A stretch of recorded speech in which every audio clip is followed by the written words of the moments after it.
save by Kova, dumped over. Another chance here for New Haven. And swinging away was McKellar. Torres had fallen down, slipped on something. West had to free it over. And paying off, take advantage, is McKellar with her 10th kill.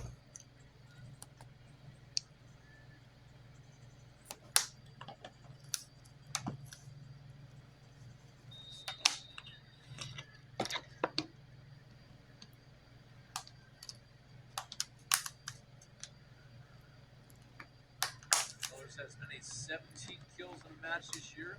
Double figures again today. And Andrew went down. Nobody came to her aid. And New Haven with the kill on the side out.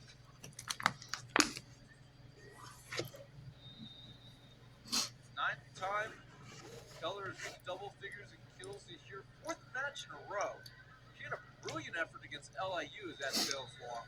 Hit 600 in a 4-set loss, 12 kills, no errors in 20 attacks. She had 16 kills in a 4-set loss against St. Francis, hit 375. The next day, in the rematch against St. Francis, had 12 kills, hit 381 in 3 sets. So she has been outstanding for this Charger squad. Her team down 2 sets to 1. Keller will save that one before falling to the scorer's table. Highlanders looking to counter here. Torres. And a big-time dig by Gerard. They leave again for Torres. Oh, a useful. Now let's go to Southern Illinois at Southeast Missouri State. The Salukis. See, they can go to 9 and 11. And this one.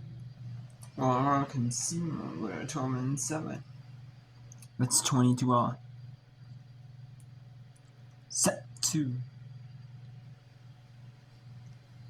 Twos in set 2.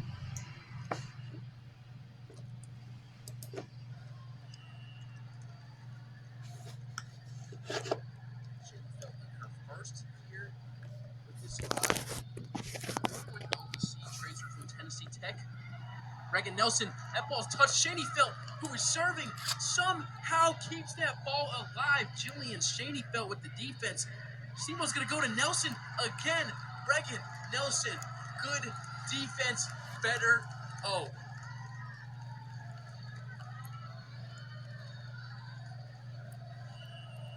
Speechless, Levi.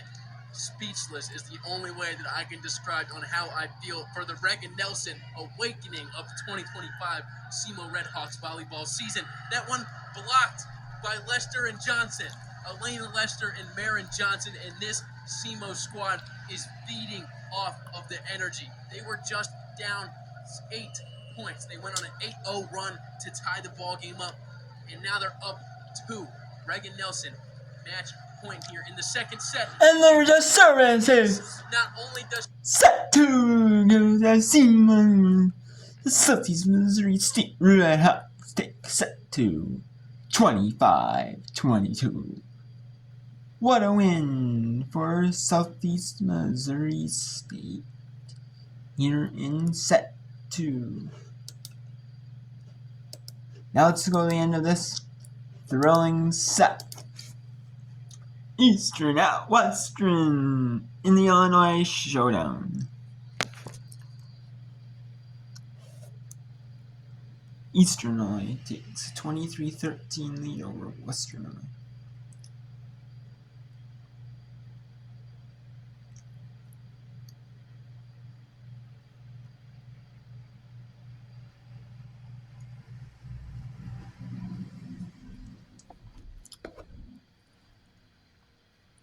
And there goes a point.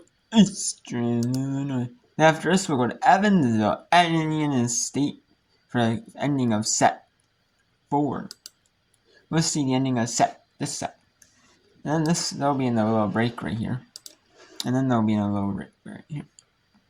But we'll go to the rest of Indiana State. We want to see if Evansville can clinch set 4 and take this 3 sets to 1 victory. Cruz. Attack out. That's long. Eastern Illinois taking. Eastern takes set to 25-21. Eastern will split the sets with Western. The set apiece going into the break.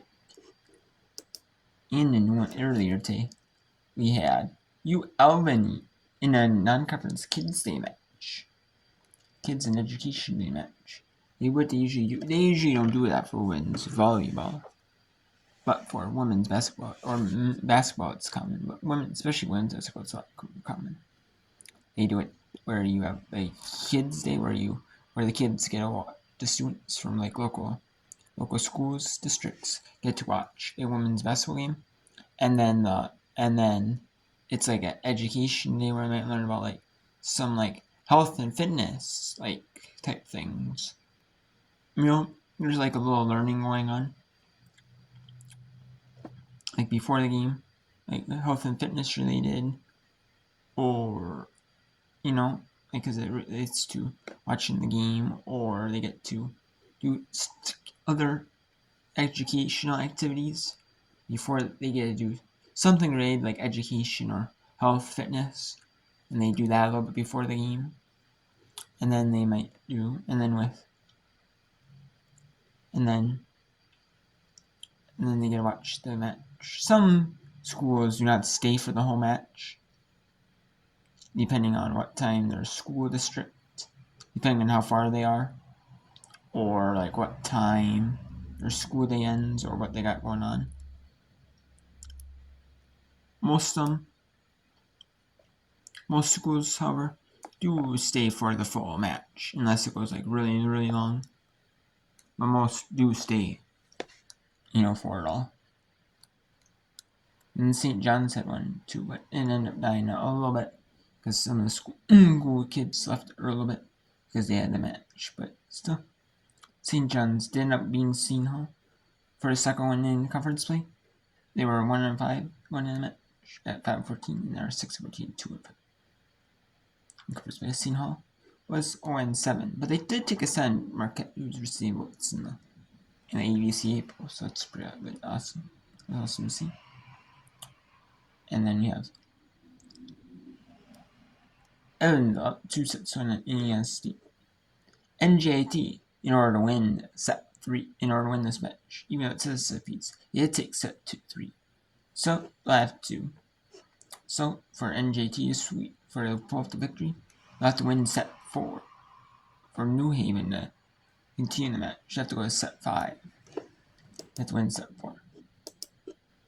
So let's go to the challenge here. In this match. And so NES State, they're challenging a touch. They're saying that was touched at the net by Indiana State. However, also Evans was claiming. Definitely looking at that. Unfortunately, we can't provide you here on ESPN Plus. There is a net cam right along the antenna that the referee is definitely taking a look at frame by frame. We wish that we could show you that here on ESPN Plus, but we do not have access to that camera angle. So that's why these replays take a little bit longer. The official referees from the Missouri Valley Conference have a lot more looks than we do. So on occasion, that's going to be why these replays take a little longer than we can provide you. But hey, I mean, we can talk about it, we can speculate, we can have some fun with it, but we can't make the call. Naya, if you're the replay official, do you think there was enough? I'm a bad judge. I mean, I feel like essentially all my calls that I've seen to judge, I've got it wrong. So I'm just going to leave that up to the referee. And I feel like it should go on the Indiana State Sycamore side. Really not enough to judge. I really didn't see any finger tips and change of the direction of the ball. So it might end up with the Sycamores. Yeah, didn't see any rotation, but is a single fingertip enough to cause that at all. On the back line from our camera, I don't know if we can get that look again and slow it down, but I felt like for a split second I might have seen Curry Kendall's left middle finger, as I mentioned previously, bend a little bit backwards. But it's not up to me. Here, we're going to take a look at it. This is the front angle if we have the one from the back, but let's take a look at this one nonetheless. Look at the left hand. I don't see a touch there, but if we get this flip side, let's see. Referee is done looking, so we're going to get the call here in a moment. He's going to the scorer's table.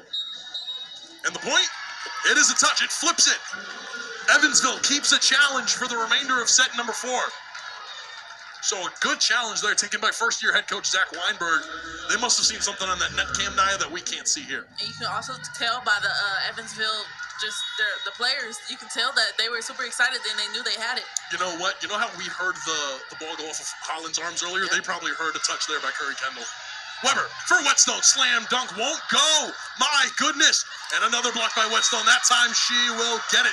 But kudos there to the libero, Anaya Cruz there, to get under that first block attempt there by Whetstone. Take a look at this. There's the first one. Cruz keeps it alive. Ruff puts it up for Carballo.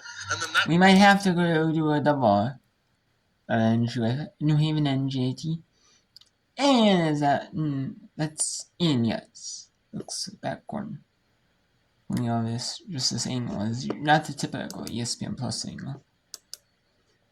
However, not like, or not the typical angle that you see, like, even down in the middle, goes back and forth, You can just have one angle like that. Right, so. And so does have the lead 22-17. Orange on instead of the white. Her serve is dug by Robart. Weber, Whetstone, slam, dunk! Kamara Whetstone, keeping the Sycamores alive for now. 18 will be serving 22. Shear's gonna go back. I mean, her bunnies are insane. Like, just to see how long she can just get up and just knock it down like that is just insane to me. Whetstone is listed, as 5'9", and it's a service ace for Emmy Shear. That is going to be the third service ace by the sophomore, and her first at home in 2025. 19 serving 22. It's not over yet, folks. That time it's dug by Agler, and Cruz will put this one up. Carballo is dug by Shear. Robart, it's got to be touched by somebody else, and Ripple is going to get the floater in favor for Evansville. 23 against 19. Ruff will go back. Maddie Hawkins came on for the one play, and she got instantly subbed out. Ripple back on, and so is Pasquale now. And same thing with Brooke Hurtis coming on for Chloe Klein. A service error there for Cora Ruff. We talked about it leading up to the game. We talked about it during. Let's go to the double. In New NJT is New Haven taking timeout set 4 here. And that's in Indiana State service 8. In timeout. Evansville Purple Aces. We're gonna go to set 4 here. At New Haven in Southern Illinois. Already up 7 on SEMO, Southeast Missouri State. In that one. And Eastern Illinois up 4-1 on Western.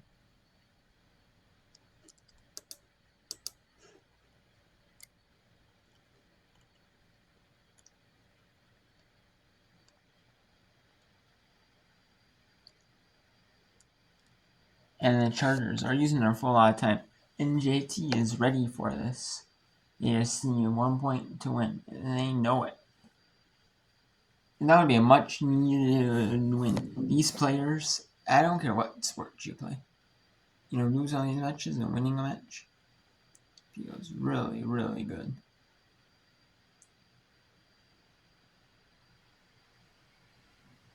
And it's going to feel really good for the Highlanders players.